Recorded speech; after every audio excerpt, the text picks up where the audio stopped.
হাজার ভোটে জয়ী হয়ে একজন আমরা এই বাংলাটা তৈরি করেছিলাম। কিন্তু এখন মুখ্যমন্ত্রী মমতা বন্দ্যোপাধ্যায় আমাদের মঞ্চে দাঁড়িয়ে বলছেন, আমাদের মঞ্চ মানে আমাদেরই মঞ্চ, ঈদ উল ফিতরের মঞ্চ, ওখানে দাঁড়িয়ে বলছেন বিজেপি প্র্যাকটিসিং ধর্ম, হিন্দু ইজ এ গান্ধা ধর্ম। মানে আমরা যে হিন্দুর কথা বলছি, আমরা জয় শ্রীরাম বলছি, আমরা দুর্গা পুজো করছি, আমরা সরস্বতী পুজোর পুষ্পাঞ্জলি দিচ্ছি, আমরা মা কালীর নামে বলি দিয়ে পাঁটার মাংস খাচ্ছি, এগুলো নাকি সব গান্ধা ধর্মের কাজ। উনি বলছেন, আমরা বলিনি, কারণ উনিও দেবদেবীর উপরে একটু ক্ষেপে আছেন। আমি কালীঘাটের মা কালী ওনার ফাইল নেননি। মা কালী বলেছে, আমি আর পারছি না, 14 বছর ধরে তোকে টেনেছি, আমি আর কত টানবো, আমার পক্ষে আজকে পয়লা বৈশাখে যিনি পুজো না দিলে কোনোদিন ওখানে পুজো পর্যন্ত শুরু হয় না, সেই কালীঘাটের মা কালী বলছে আমার কাছে ফাইল নেওয়া সম্ভব নয়, don't disturb me for this silly matters, আমি আর পারছি না, আমি কত সমস্যা নেব হাতে, আমার পক্ষে সম্ভব নয়। এবার চলে গেলেন জগন্নাথ ধামে। জগন্নাথ ধামে গিয়ে কি একটা গন্ডগোল হলো জানি না, জগন্নাথ দেবকে বললেন তোমাকে আসতে হবে দীঘার পাড়ে। জগন্নাথ বললেন আমার সামনে তো সমুদ্র আছে, আমি আবার সমুদ্রের কাছে যাবো কেন, আর এই সমুদ্র তো ঢেউ বেশি, তোমার সমুদ্র তো শান্ত। উনি বললেন না, এই ঢেউয়ের আওয়াজে আপনার বিরক্ত হচ্ছে, দীর্ঘদিন ধরে আপনার ঘুমের অসুবিধা হচ্ছে, আমি আপনাকে দীঘায় নিয়ে যাব, মাঝে মধ্যে বলে ঝড়ে আমি সামনে দিতে পারবো, কিন্তু ওই সমুদ্র শান্ত সমুদ্র, আপনি শান্তিতে থাকবেন। জগন্নাথ দেব দেখলেন এর সঙ্গে পারা অসম্ভব ব্যাপার, কারণ ইনি তো ঝড়ের গতিমুখ বদলে দিতে পারে। মনে রাখবেন, একবার আমাদের এখানে প্রবল ঝঞ্ঝা আসার কথা ছিল, মুখ্যমন্ত্রী ছিলেন খড়গপুরে, তিনি বললেন সারা রাত কি খড়গপুরে এমনি বসেছিলাম নাকি, আমি ঝড়ের মুখ পর্যন্ত ঘুরিয়ে দিতে পেরেছি। আমাদের মুখ্যমন্ত্রী কিন্তু সব পারেন।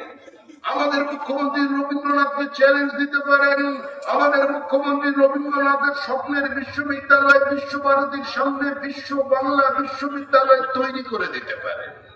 আমাদের মুখ্যমন্ত্রী গীত বিতানের সামনে কবিতা বিতান দাঁড় করিয়ে দিতে পারেন। আমাদের মুখ্যমন্ত্রী গীতাঞ্জলির পরিবর্তে কথাঞ্জলি নিয়ে আসতে পারেন। জগন্নাথ দেব অনেকক্ষণ বিচার বিবেচনা করে দেখলেন এর সঙ্গে করা যাবে না, ফলে আমি চাই। জগন্নাথ দেব শেষ পর্যন্ত এলেন, বললেন যে হ্যাঁ ঠিক আছে আমি যাচ্ছি। জগন্নাথ দেব হয়তো ভেবেছিলেন তিনি মনে যে এর বিসর্জন তো আমার উপস্থিতি হওয়া দরকার, ওই দীঘা তো আরে অত্যন্ত পবিত্র জায়গা, কারণ ওখানে স্বাধীন তাম্রলিপ্ত সরকার তৈরি হয়েছিল, দেশপ্রাণ বীরেন শাসনের জমি, মাতঙ্গের জমি, বিদ্যাসাগরের জমি, ক্ষুদিরামের মাটি, ওখানে নয় বিসর্জনটা হোক।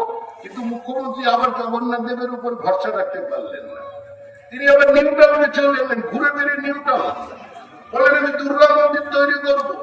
দুর্গা মন্দিরের জন্য জেসিবি মেশিন এলো, মাটি কাটা শুরু হয়ে গেল। হঠাৎ প্রগতিশীল কিছু মানুষজন তারা বললো এই জমি তো আমাদের জমি, আমরা মুসলমান, আমাদের জমি, আমাদের জমির উপরে কোনো দেব মূর্তি তৈরি হবে না। রাতারাতির সঙ্গে সঙ্গে বদল। মুখ্যমন্ত্রী কি করলেন? মুখ্যমন্ত্রী চলে গেলেন শিল্পের জন্য যে জমি অধিগ্রহণ ছিল সেখানে এখন তার দুর্গা মন্দির তৈরি হবে। নাম কিন্তু দুর্গা মন্দির নয়। যেমন জগন্নাথ ধাম, আগে জগন্নাথ ধাম ছিল না। জগন্নাথ ওখানে এসে বললেন আরে ভাই তুই যা করলি শেষ পর্যন্ত আমার সঙ্গে বেইমানি, পশ্চিমবঙ্গের মানুষের সঙ্গে তো যা করার করে দিয়েছে। শেষ পর্যন্ত আমাকে জগন্নাথ দেব কালচারাল সেন্টার বলে এখানে ডেকে নিয়েছে, হঠাৎ হিটকোট টাকা খরচা করে জনগণের টাকার মন্দির বানিয়ে হঠাৎ কালচারাল সোসাইটি থেকে জগন্নাথ ধাম কি করে হয়ে গেল? এতদিন পর্যন্ত স্কুল শিক্ষকরা প্রতারিত ছিল, প্রাইমারি শিক্ষকরা প্রতারিত ছিল, কারণ তাদের মেধাকে প্রতারিত করে চাকরি বিক্রি করে দেওয়া হয়েছিল। প্রত্যেকটা ক্ষেত্রে দুর্নীতিকে আর তৃণমূল কংগ্রেসকে সমার্থক শব্দ বানিয়ে দেওয়া হয়েছিল। কিন্তু এবার তো জগন্নাথের সঙ্গে প্রতারণা করে ওখানে আবার গুতো, ধর্মনিরপেক্ষ মানুষের গুতো হয়ে এখন শিল্পের জন্য যে জমি দেওয়া হয়েছে ওখানেও একটা কালচারাল হেরিটেজ সেন্টার তৈরি হবে। হয়ে যাওয়ার পরই দেবী দুর্গার মূর্তি ওখানে প্রতিষ্ঠিত হবে। ওখানেও শেষ নয়, দেবী দুর্গার উপরেও ভরসা রাখতে পারছেন না। বলছেন মা দুর্গা তো ভিতরে ভিতরে ক্ষেপে আছে। ক্ষেপে থাকার কারণ কি? কারণ আমরা তো জানি দুর্গা পুজোতে বরণ করে মহিলা করবার পরে সিঁদুর লাগিয়ে তারপর প্রণাম করে মা দুর্গার বিসর্জন হয়। উনি বলছেন বরণের পরে বিসর্জন নয়, বরণের পরেই আমাকে স্যালুট দিতে হবে। স্যালুট, দুর্গা স্যালুট দেবে, উনি দাঁড়িয়ে দাঁড়িয়ে নেবেন কার্নিভাল।